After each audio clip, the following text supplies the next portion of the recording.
Seorang analis sangat mirip dengan seorang detektif. Seorang analis itu tahu bahwa ada masalah yang harus diselesaikan dan oleh karena itu harus mencari petunjuk yang baik dalam mengungkap solusinya. Namun petunjuknya kadang tidak terlalu jelas atau mungkin sering terlewati sehingga analis perlu memperlihatkan atau memperhatikan detailnya, berbicara dengan pihak yang terkait dan mengikuti petunjuk seperti layaknya seorang detektif. Analis mengumpulkan secara menyeluruh kebutuhan atau persyaratan sistem menggunakan berbagai teknik dan memastikan bahwa proses bisnis saat ini dan kebutuhan sistem yang baru akan dipahami dengan baik sebelum beralih ke tahap desain. Analis tidak ingin tentunya mengetahui bahwa mereka mengumpulkan kebutuhan atau persyaratan sistem yang salah yang biasanya nanti akan menjadi penyebab permasalahan di kemudian hari.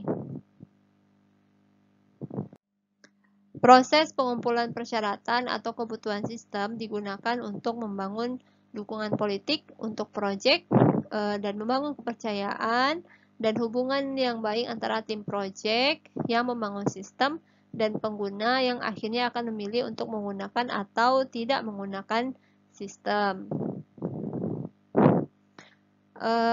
Melibatkan seseorang dalam proses pembangunan sistem mengisyaratkan bahwa tim proyek memandang orang tersebut sebagai sumber daya yang penting dan menghargai pendapatnya.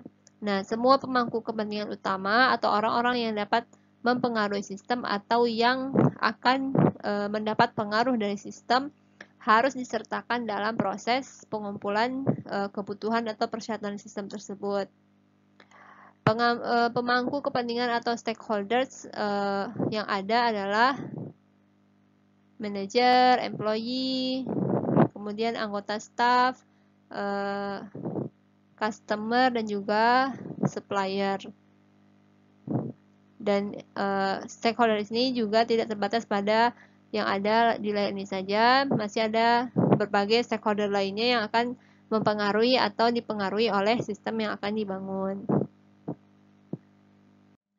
Tantangan dari pengumpulan persyaratan atau kebutuhan atau requirement dari sistem adalah bagaimana memilih cara untuk mengumpulkan informasi.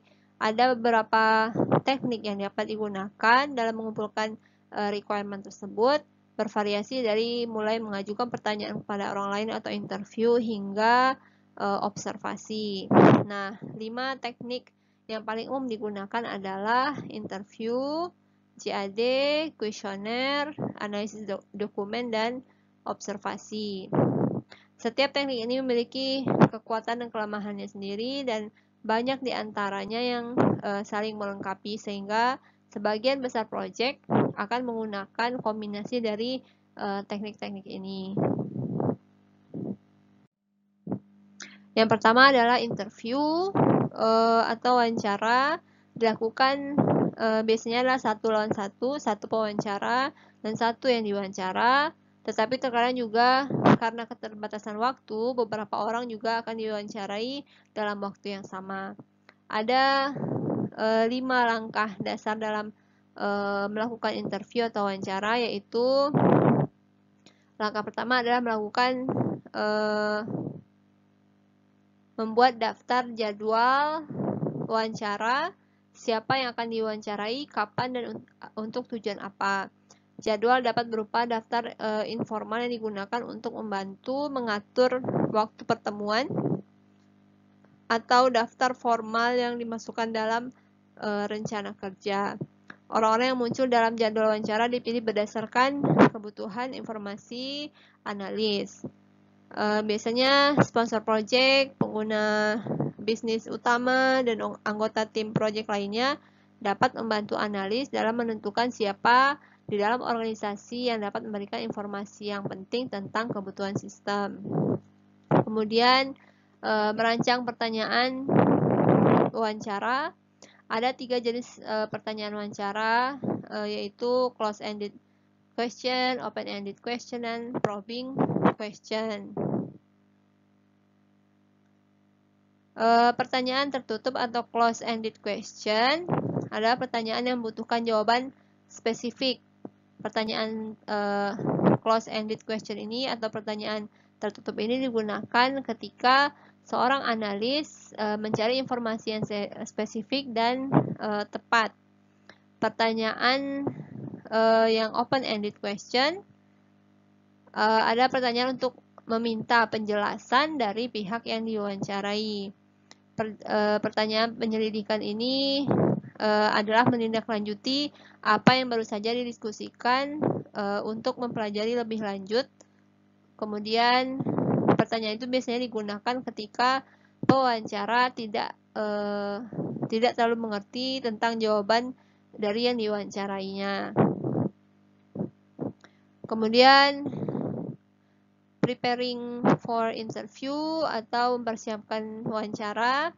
Pewawancara harus memiliki rencana wawancara yang umum yang mencantumkan pertanyaan yang akan ditanyakan dalam urutan yang sesuai dan harus mengantisipasi kemungkinan jawaban dan memberikan tindak lanjut yang jelas pada wawancara tersebut dan harus mengidentifikasi pemisahan berbagai topik terkait. Kemudian conducting interview, melaksanakan wawancara, kemudian melakukan follow up pasca wawancara. Setelah wawancara selesai, maka analis perlu menyiapkan laporan wawancara yang menggambarkan informasi dari hasil wawancara. Laporan tersebut berisi catatan wawancara, informasi yang dikumpulkan selama wawancara, dan diringkas dalam format yang baik. Kemudian Joint Application Development atau JAD, yaitu teknik pengumpulan informasi yang memungkinkan tim project, user, manajemen bekerja bersama untuk mengidentifikasi persyaratan sistem.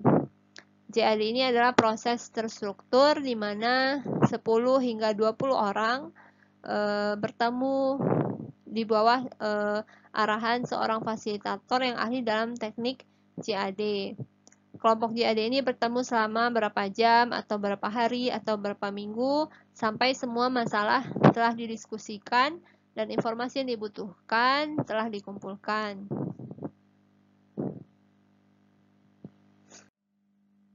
Kemudian yang ketiga adalah kuesioner, yaitu satu set pertanyaan yang digunakan untuk memperoleh informasi dari individu. Biasanya kuesioner ini digunakan jika ada banyak orang yang akan dibutuhkan informasi dan pendapatnya. Kuesioner adalah teknik umum dengan sistem yang ditujukan untuk digunakan di luar organisasi, misalnya kepada pelanggan atau vendor, atau untuk sistem dengan pengguna bisnis yang tersebar di banyak lokasi geografis. Yang keempat adalah dokumen analisis. Tim project sering menggunakan analisis dokumen untuk memahami sistem yang sudah ada atau sistem yang sedang berlangsung, yang sedang berjalan. Namun, terkadang banyak sistem juga yang tidak terdokumentasi dengan baik. Sehingga dokumen teknis lainnya dapat digunakan dalam dokumen analisis ini seperti berbagai laporan, kemudian memorandum, kemudian manual dari kebijakan, kemudian manual dari berbagai pelatihan pengguna, bagan organisasi, formulir, dan dokumen lainnya. Yang kelima adalah observation atau pengamatan, yaitu tindakan mengamati proses yang dilakukan yang sangat ampuh dalam mengumpulkan informasi tentang sistem apa yang sedang berlangsung, karena memungkinkan analis untuk melihat secara nyata, secara real situasi dari proses bisnis organisasi tersebut. Observasi ini digunakan untuk melengkapi informasi wawancara. Dalam memilih teknik pengumpulan requirement system yang appropriate atau yang sesuai, maka ada beberapa pertimbangan yang dapat dilakukan. Misalnya tipe informasi yang diinginkan. Jika kita hanya menginginkan informasi mengenai sistem yang sedang berjalan, maka dapat dilakukan observasi atau dokumen analisis. Namun, jika kita menginginkan informasi mengenai as-is system, kemudian improvement-nya, kemudian sistem yang akan datang, maka dapat dilakukan interview dan juga JAD. Kemudian depth of information, ketika kita menginginkan informasi yang mendalam, informasi yang rinci, maka interview dan JAD akan lebih tepat. Kemudian breadth of information, keluasan dari informasi. Untuk informasi yang ini, maka lebih baik melakukan kuesioner atau dokumen analisis. Kemudian integrasi dari informasi, maka joint application design akan lebih baik daripada teknik-teknik yang lain. Kemudian keterlibatan user, maka joint application design karena melibatkan berbagai macam stakeholder, maka akan lebih baik daripada teknik yang lain. Kemudian dari segi biaya, jika menginginkan biaya yang rendah, maka dapat melakukan kuesioner dan dokumen